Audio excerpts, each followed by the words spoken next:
Have you ever felt something's being hidden? A truth buried beneath history's rubble, guarded by men sworn not to kings but to a sacred code? What if I told you the Knights Templar's true mission was never to protect pilgrims, but to guard a secret that, if revealed, could change everything you believe about spirituality, history, and your own origin? Before you hear more, know this. What's about to be revealed may cause inner ruptures, because once you see, you cannot unsee. Once you know, you cannot pretend ignorance. Imagine now you walk through an ancient library lit by flickering torches. The walls are living stone. Each step echoes with the sound of your own doubt. In the distance, an iron door creaks open slowly. Inside, a man in a white and red cloak awaits. He speaks without moving his lips. Are you ready to remember? It's not about learning something new, but about recalling what was erased with fire, blood, and silence. Since childhood, perhaps you felt something didn't fit. Gaps in official accounts, a subtle unease when told, "Don't question." That unease was the first whisper of the call. If you're here now, hearing this, it's because you're closer than you think to uncovering something that could turn your world upside down. Comment, "I am one of the chosen," if this already resonates within you, because perhaps you truly are. The Order of the Poor Knights of Christ and the Temple of Solomon emerged in 1119, after the First Crusade. Officially, they were created to protect Christian pilgrims traveling between Europe and Jerusalem, but that's just the facade. Parallel accounts, secret letters, records hidden in Vatican archives and secluded Pyrenees monasteries point to a far deeper and unsettling origin. According to 12th century Arabic manuscripts, translated only by a few Sufi scholars, the Templars didn't come to protect pilgrims, but to uncover something buried beneath the ruins of Solomon's temple, something ancient rabbis kept in absolute secrecy. For nearly a decade, the 9 founding knights remained in Jerusalem, accepting no new members. 9 years, silently digging beneath the foundations of antiquity's holiest temple. What were they seeking? What did they find? Unofficial sources speak of 3 artifacts. 1, a codex of Egyptian origin, clad in black gold, containing rituals of spiritual transmutation. 2, an obsidian mirror used to access visions beyond the veil of time. 3, and something more dangerous, a name, a lost, unpronounceable name, said to hold the power to alter reality for those who spoke it with pure intent. These items were never shown publicly, never reached Rome, never were canonized, because they couldn't be. A Benedictine monk, hidden under the pseudonym Abraxas, wrote in 1261, "They dug not for stones, but for memory. What they found must not be spoken, only felt by those whose eyes still burn for the invisible." From that point, the Templars became something more.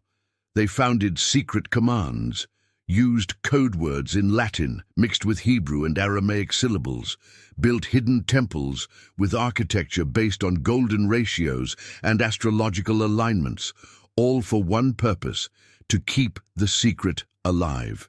And what was this secret? We won't reveal it yet, because revelation requires preparation, and you must be ready. Next, we'll delve into what they truly discovered beneath those ancient stones, because each piece of this puzzle is a mirror of your own awakening. Let's begin with a symbol, the Templar cross. Unlike the traditional Christian cross, it was symmetrical, balanced in all directions. It was an esoteric sign, the union of the 4 elements, the intersection of worlds. When placed over the initiate's heart, it represented the center of consciousness, the point where the human meets the divine. But the symbol was only the key. The door was within. In their secret retreats, the Templars practiced rituals far from warlike.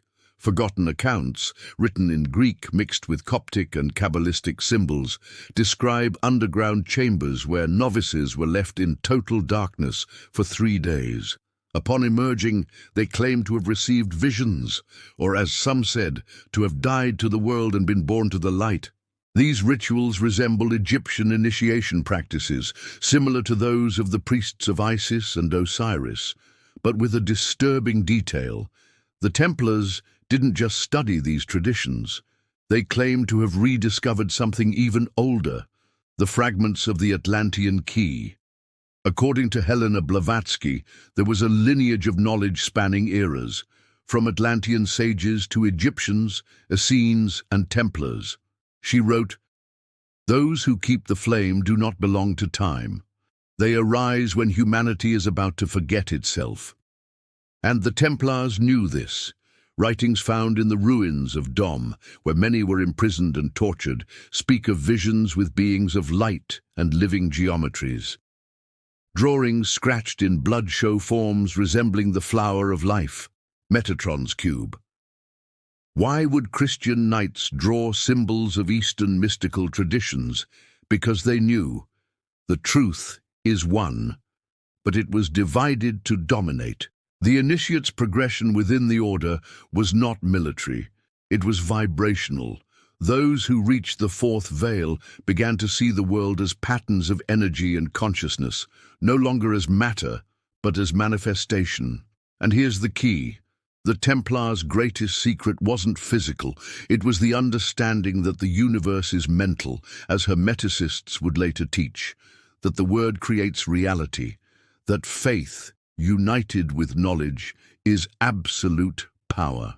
These truths were encoded in statues, stained glass, mathematical proportions, and forgotten names, each a fragment of a universal truth, that you are more than you imagine. The hidden truth now reveals itself, not as a shout, but as a whisper across centuries. The Templars' true treasure was never gold, nor sacred relics. It was, and still is, a spiritual secret so powerful it could free any human from the cycle of mental and emotional control imposed by society. This secret was recorded in symbols, numbers, stones, and rituals, but most importantly, it was preserved within the spiritual lineage of those who keep the flame alive. The secret is this: the divine dwells within you. Not metaphorically, literally. You are the key. You are the bearer of the primordial spark. And what the Templars found beneath the ruins of Solomon's Temple was confirmation of this, a living doctrine, predating any organized religion. The map they uncovered didn't lead to physical treasure, but to the energetic structure of the human being, to the possibility of activating subtle centers of consciousness and transcending the limits of ordinary perception. What they held was the process to become truly free, spiritually, mentally, energetically. But this couldn't be revealed, because a truly free human cannot be governed. They do not fear, they do not bow, they create. That's why the Templars were persecuted. King Philip IV of France, in collusion with Pope Clement V, executed the final betrayal on a Friday the 13th. Jacques de Molay, the Grand Master, was burned alive after years of torture. But before dying, he issued a veiled curse, or rather a prophecy.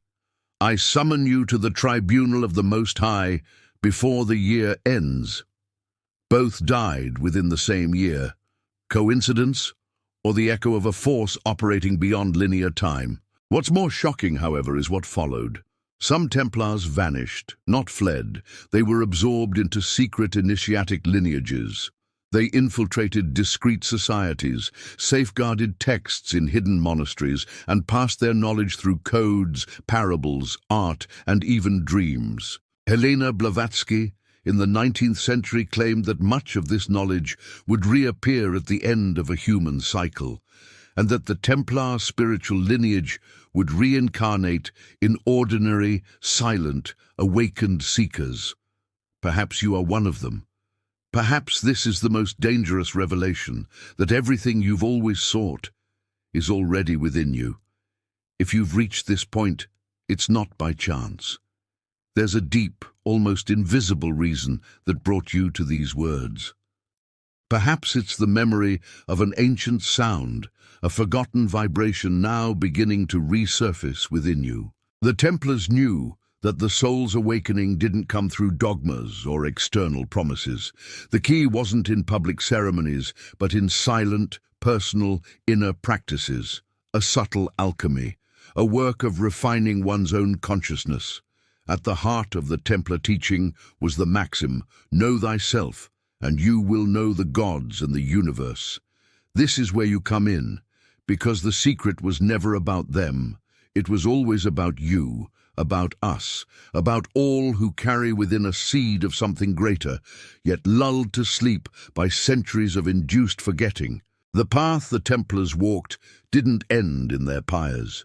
It continues in the eyes of every seeker who refuses to live as a puppet of systems. It lives in every dream that calls you to look within, in every synchronicity that insists on reminding you that chance doesn't exist. A coded manuscript from the 15th century, found in the ruins of a Rosicrucian chapel in Bohemia, contained a single sentence: "The temple is not of stone, but of flesh, light, and sound." This means you are the temple itself. Your body, mind, emotions, everything can be transformed into a living antenna of connection with the source. But for this, you must walk the same path as the ancient initiates. 1. Inner silence. The noisy mind must quiet itself. 2. Discernment. Separating inherited memory from vibrational truth. 3. Courage, to abandon beliefs, labels, and even your own identity if necessary. 4. Service, for the true initiate doesn't hoard light, but shares it as a living torch. And most importantly, you are not alone. There are others, perhaps closer than you think. They don't shout, they observe, and when the time is right, they reveal themselves. The Templars called this the revelation of the second circle, the moment when the seeker finds their peers. But this only happens after passing through the dark night of the soul, the period when everything seems to crumble, when you're on the verge of remembering who you truly are. If you're going through this now, know, it's a sign you're ready. In the end, you'll realize you never sought the truth. The truth always sought you. Now you know, and you can no longer ignore it. The truth the Templars guarded with blood, silence, and sacrifice is not a myth. It's a call, an activation code, an invitation to remembrance. You are not a spectator in this cosmic theater. You are one of the main actors. And perhaps you chose to forget this, only to now begin to remember. The new reality doesn't begin with an external decree, but with an inner whisper. When you say, "Enough." When you refuse to follow the path of unconscious programming. When you look in the mirror and recognize the silent warrior who was always there. The Templars were but one face of the eternal lineage of guardians of the inner light. That lineage now pulses within you. The oldest scriptures, the most hidden papyri, the most encrypted grimoires, all point to the same place, the awakened human heart. And that's where the revolution begins. Don't wait for external saviors. Don't ask for permissions. The temple is already active within you. And every step you take with awareness is a step that echoes across the ages, reactivating the silent network of those who chose to remember. So what now? Act as one who already knows.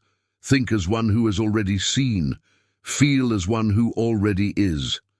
And share this message with those who feel, even without understanding, that something profound is awakening.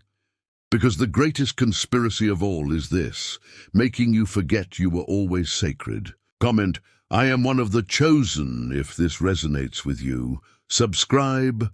The next chapter has already begun.